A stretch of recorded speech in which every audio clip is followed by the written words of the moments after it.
भेटीचा उद्देश कळला नाही तोपर्यंत भेटीस येणार नाही.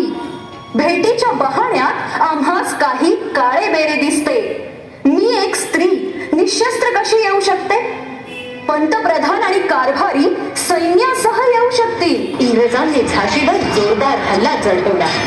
आवेशानं रसरसलेल्या सैन्यासह राणी शमशेर उपसून किल्ल्याबाहेर पडली आणि गरजत्या महापुरासारखी शत्रूवर जाऊन धडकली.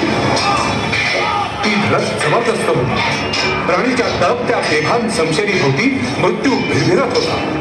वैराची भई शिरली जात. शत्रू पिचला, नामोहरम झाला. झाशीतून पळ काढून छावणीकडे गेला. राणीसह फौज किल्ल्यात परत आली. रक्तानं रंगलेली राणी रुद्रभैरवी सारखी दिसत होती. झाशीच्या किल्ल्यातला अखेरचा दरबार भरला. किल्ल्यावरची आजची ही आपली अंतिम रात्र. बाहेरून कुठूनही मदत रसद कुमक येण्याची शक्यता नाही. आपल्या 4000 पैकी फक्त 400 सैनिक शिल्लक राहिले महाराणी. माझ्या झाशीचे सैनिक 400च काय 4 राहिले तरी शेवटच्या श्वासापर्यंत झुंजतील. उद्या किल्ल्याचे सर्व दरवाजे उघडून शत्रूवर तुटून पडायचं.